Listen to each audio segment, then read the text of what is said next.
Hello everybody, welcome. My name's Richard and my business is RSEV, Alzheimer's Limited, and this is our July roundup. So what's happening in the world of used electric vehicles and how much demand is there. So I've got some data I'm going to run through with you with that.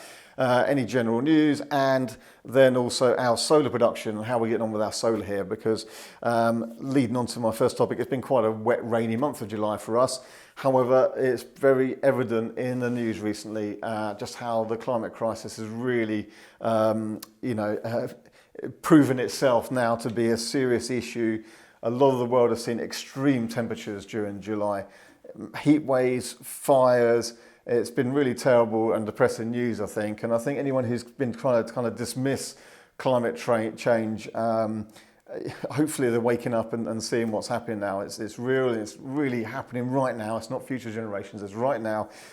We've seen some incredible temperatures and devastation globally. So it will turn out to be the hottest month ever recorded globally, July. So if anyone is on the cusp of making a decision on the next car and they've got the ability to hopefully make a decision towards a greener car, an electric vehicle, then now's the time to do it, isn't it? Now, I do appreciate not everyone can just drop the car they've got and then go and buy a new electric car. They are quite expensive. They are coming down on the used market, and I'll go through those figures shortly. But at the end of the day, there are still people who are walking into various dealerships today, into Jaguar Land Rover down the road, and probably ordering a new V8 Land Rover, Range Rover. Seriously, come on, you've got to get those people to change their approach to things and not be so damn selfish, basically. There are other people who will walk into BMW or Audi and buy, again, the big combustion engine cars. When they actually do have a choice, they could go another way. They just want to have the brum brum noises or something like that, So it's time to make a change, isn't it? Time to make a change. So, right, I mean, it's been depressing in terms of the climate for July, but let's have a look at the market on the EV side of things. So again, we still see various newspaper reports about nobody wants EVs, demand's dropped. I've seen many of them during July. VW had slowed their production down, and again that caused a number of stories off the back of that. From what I hear today, actually, they've started increasing production again. So, we're going to show you here. Look, this is the used market data from Auto Trader. Obviously, we mainly deal in used electric vehicles, so we're at the forefront of this, and we've had a fairly busy month. Not flat out, but pretty busy. We've just entered the school holidays, so the first week of school holidays usually tends to drop off a bit as everyone goes off on holiday. So last week was a bit quieter, but before that it was a pretty busy month. But let me give you some proper data, because you can't just take my word for it, can you? So this is Auto Trader, it's market insights, and let's have a look here, the first slide here. This is EV demand generally on the used market in the last 4 weeks. Compared to the 4 weeks last year. And demand for EVs is up 50%. So up 50% year on year over the last 4 weeks of July, basically. There is still more stock than there was last year. So you can see on the left, supply levels are still 174%, which is why some of the prices have been coming down. We have seen things been much steadier recently. But look at this figure here. Look, demand for EVs is up 50% year on year, and you can see it's increasing. And part of the reason for that here as well would be, of course, the expanded ULEZ zone in London. I know it's a controversial topic. It affects some people who have slightly older combustion cars are going to have to pay a fee every day if you're in this new expanded zone. And so that is, of course, driving some people to either switch to newer cars or adopt EVs in more cases. And so a number of our clients have been in that situation. They've come and bought EVs from us. So it's controversial, but it just has to happen, doesn't it? We just need to improve what we're doing. So unfortunately, it has to be a forced hand, and we have to improve the air quality and play our bit for trying to help towards this climate crisis. So I won't get into the debate. That's probably a separate thing, but it just has to happen. Come on, we've got to be realistic about it. Look at the news. So demand for EVs up 50%. That's the headline figure there. It's very interesting with Jaguar, actually. Jaguar saw some of the biggest, so Jaguar I-Pace saw a really big increase in demand, 76% up. The I-Pace has always been quite a nice steady car. It's been in the market, prices have come down, and suddenly you've got a nice luxurious electric car available for sort of under £30,000 in some cases now, and demand for them has been actually a standout figure, because they're up 76% for them. And you see, although the supply levels are still up, they're nowhere near up as much as the general EV market. Let's also just knuckle down on Tesla market. So the demand for Teslas generally on the used market through Auto Trader is up 37% year on year. So not quite there with the average, but certainly still up.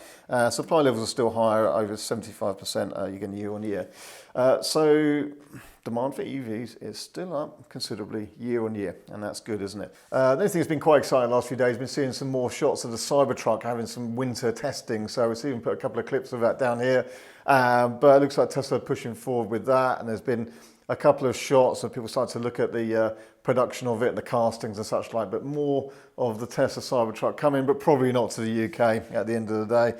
That's not going to happen, but nonetheless, good to see Tesla moving forward with that. So that's that. Let me go to our solar and show you some of our figures from our solar production, because whilst much of the world was struggling with extreme weather, extreme heat and fires and just terrible stuff, we here in the UK had a fairly wet July, and therefore figures weren't so brilliant. So I'm going to go here for the total we generated, 3,238 kilowatt hours generated there in July. So let me just show you here by year to date. You can see actually we produced less than June and actually less than May as well. So that's the effect of slightly worse weather, more clouds. Looking at the year here, we've imported 4.4 megawatt hours and exported 3.5 megawatt hours now this year. And then if I bring that back to the month of July only, you can see here we only imported 32 kilowatt hours and exported nearly 950, probably 950 by the end of the day as I film this on the 31st of July.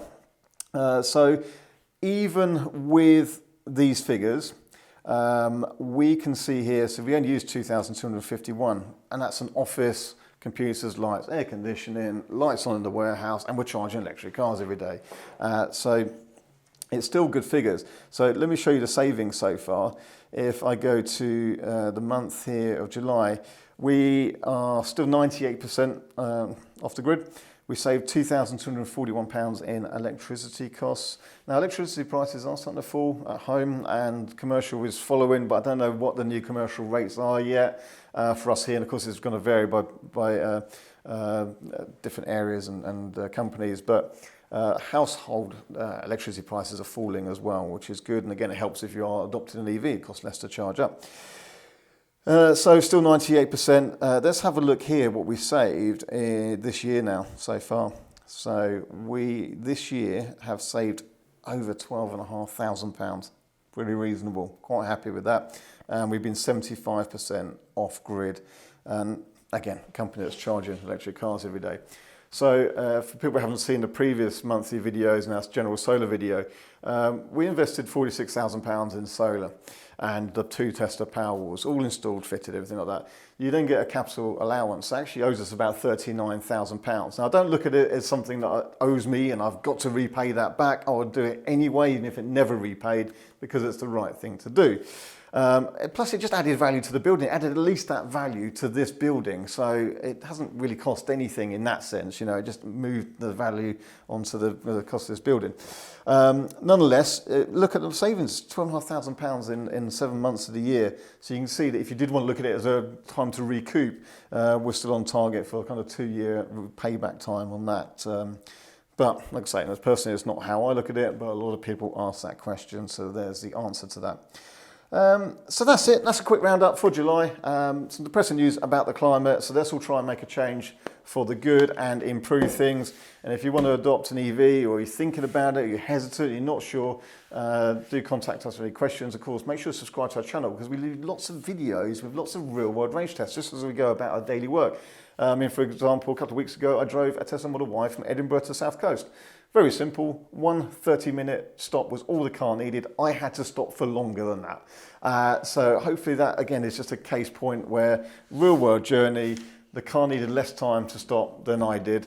Yep, Tesla Model Y, long range, great for long distances, but a lot of EVs can do more range than your bladder and your stomach. So let's try and make a change, and let's see the rest of the year pan out with good increase in demand and some positive change to get some positive news, and we can make a positive impact to the environment. That's it for me for now. Make sure you're subscribed and we'll see you in the next video very soon. Thanks for watching.